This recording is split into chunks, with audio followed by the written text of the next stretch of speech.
Hello! The moment that you've all been anxiously waiting for, maybe possibly some of you, definitely. I have an announcement.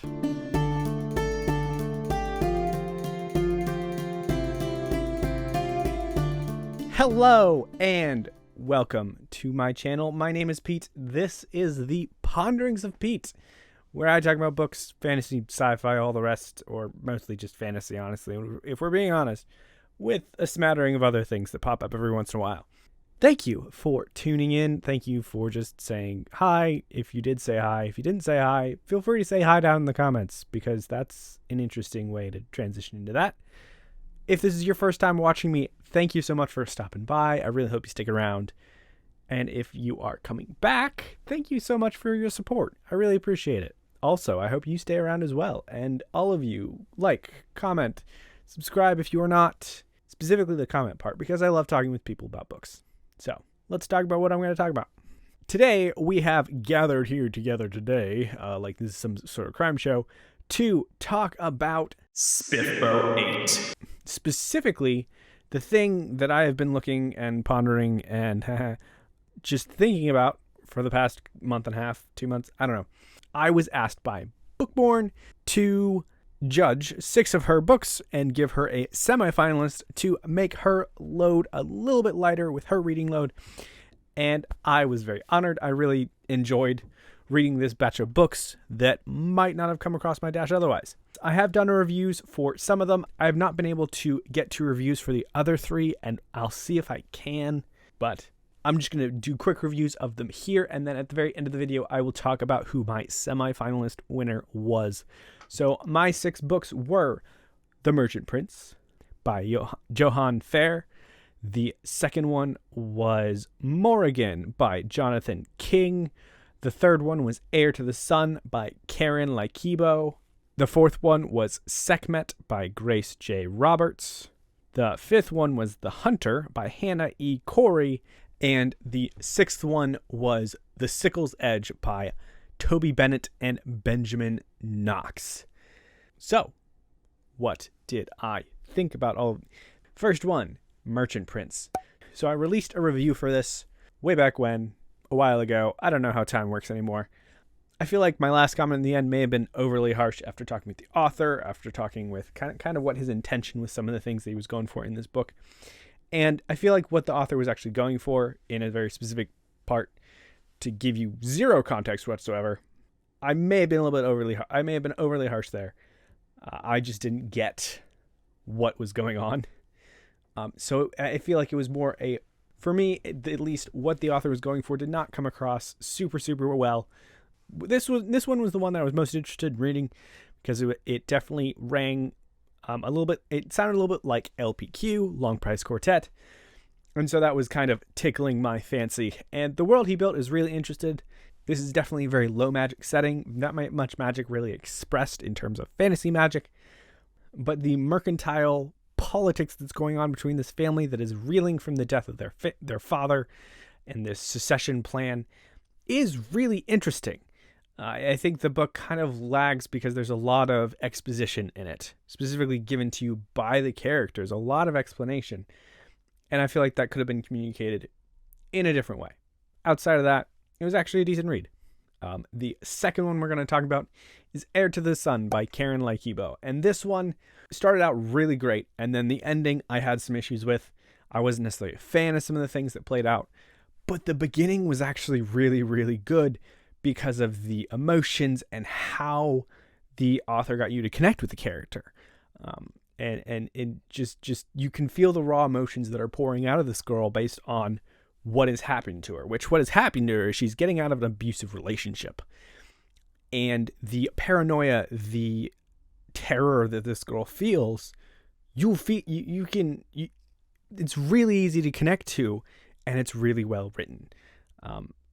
It turns into this portal fantasy where this girl is actually this heir to this kingdom in another world, and all this other mumbo jumbo happens, and it is definitely feels somewhat typical from then on in terms of where the plot goes.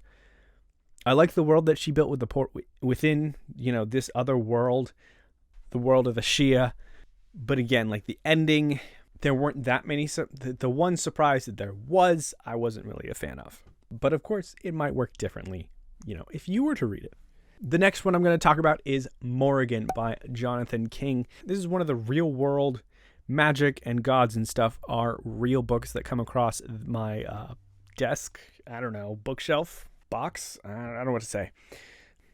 This makes me sound like an editor. I'm not an editor. But anyways, Morrigan. This one is the Celtic gods. Celtic gods are real. One of them is in the body of a 15-year-old girl, or is a 15-year-old girl actually here. She looks like a 15-year-old girl, basically. Actually, scratch that. They're like 18, I think, considering everything. It would be weird if they weren't. I'm pretty sure it's like this 18-year-old really sheltered preacher's kid, and then an ancient Celtic war goddess that looks like an 18-year-old girl. She's in trouble. She runs away with him, or he runs away with her. It's unclear. And plot ensues, essentially. I think the integrating of the Celtic mythology in the real world was done really well.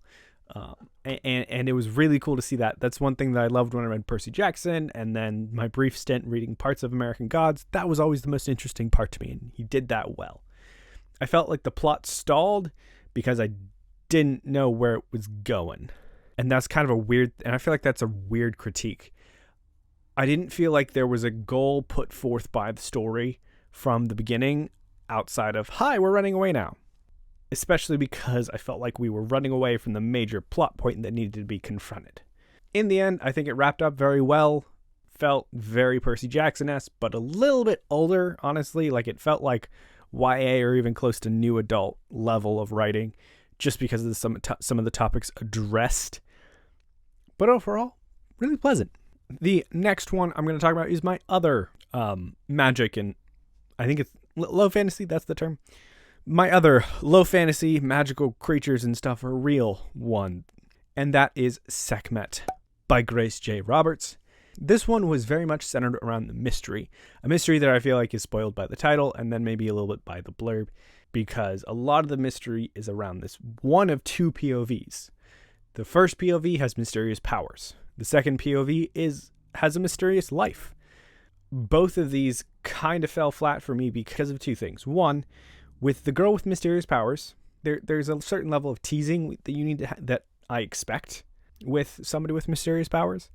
But it was frustrating because everybody in this girl's life treated her powers like they were normal, as did she. And there wasn't any of the whole, I gotta hide this. I don't know, this is weird. In context, I look at it and I'm like, yeah, that makes sense. Because she's had these powers for years. Yes, she's going in a new situation in college.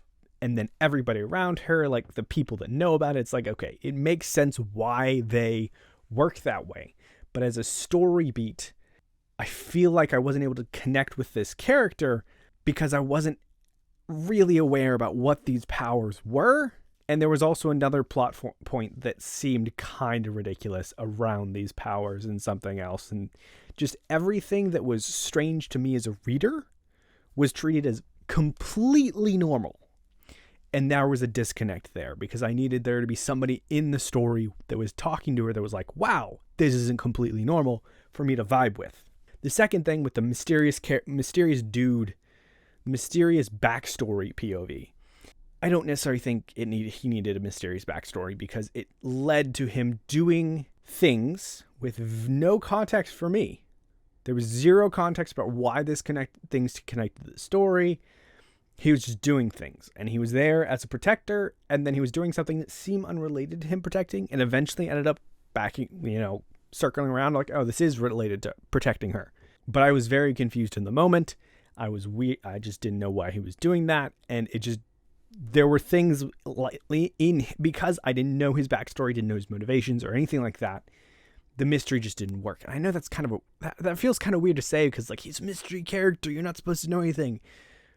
But because of the aforementioned other person, other POV, the girl going to college, I didn't really have either of these two POVs that I personally could connect with. And everything is explained. And everything makes sense in the end. It's just the execution of getting to the end which just didn't connect with me. I feel like a lot of that explanation could have been explained earlier to get me as a reader connected to the story. Don't know if that's too harsh, but this book at the very least was a little frustrating. So really great concepts, but I really didn't feel like they hit for me. The number 5, I think we're on number 5. The Hunter by Hannah Carey. This one was pleasantly surprising. This is a romance novel, but I'm not normally a romance novel person. But it actually was very pleasant to read. There was actually a lot of like political machinations going on in this one, which I really liked. In fact, just the political everything going around the romance was really cool. And I liked it that I didn't have to focus on the romance aspects of which I am not typically enamored of in a book. But that being said, the romance was nice. Only thing about this book is I feel like it was a book chopped in half. That because the ending ends like a TV show episode, right? You know how you have you know how in TV you have an episode that's a part 1 and a part 2, right? And they split it off at a really awkward point where you know rising action is still happening and you're like, next episode on so and so. That's where this book ends. And it really is, this book is built to drive readers to the second book, which I'm not really going to falter for that much. But the book as an individual book felt unsatisfying as an ending, where things felt like they were just getting started and just getting good because all the threads were starting to move and you're like, oh, I can see where this is going. This is going to be interesting. And then tune in next week. So I will almost definitely pick up the second book just because I want to see the ending and the writing was good and it's interesting. But as a first book, as a singular standalone book, you got my hopes up and then you're just like, come back later. And that was like, So if you're a fan of books with cliffhanger endings, or if you like romances and with political tension and heroines figuring out life in a world that's not the one they were grown up in, then check this out. And finally, we have the very last one, which is Sickles Edge by Toby Bennett and Benjamin Knox. So this was the only one I DNF'd. And there were a lot of good concepts in this one. I think the two main storylines, you have a man-boy thing that is walking out of this magical wasteland. Like, magical catastrophe happened. Nobody goes there. This boy is walking out of it. And he walks into a town and he meets up through a interesting turn of events with some traveling peddlers / scammers. And they keep going. And things crazy happen. And the other storyline is of a mercenary for hire, an assassin, who she is in the process of dismantling a child trafficking ring that is designed to funnel children to somebody who sacrifices them for magic. And there's a lot of good ideas there. But the violence in this book did not hook me and actually deterred me from continuing on with this book because there was so much insensate violence that I was bored. And this is probably just, and in my opinion, this is just a me thing, right? I think I DNF'd about 30% down, 30 or 40%. But if there was an action scene, if there was violence, it was dragged out. And I just wasn't a fan. Like, I was like, can we move on with this, please, to the next thing? Like, So it just didn't vibe with me. I ended up DNFing it. That's what I read. These are the 6 books. Now, finally, we have to have a pick. I have to pick which one Bookborn is going to read, and drum roll, please insert drum noises here. Hopefully, maybe if I can find some, we'll find out. My pick is Heir to the Sun by Karen Raikido. This is my semi-finalist, and Bookborn is actually in the process of reading this at some point. Maybe now, maybe later. And that sentence, of course, made absolute zero sense. I'm excited to see what she thoughts. I really picked this one mostly because the beginning was probably the best written out of all of them. This one is the one that really hit me the most. Especially with that beginning. It was terrifying. It was harrowing. It was very much something that readers can connect to and be like, this is a crazy situation. I understand what you're going through based on the writing. So that beginning part was really, really well written. So check this book out. Check out any of these that sounded interesting to you.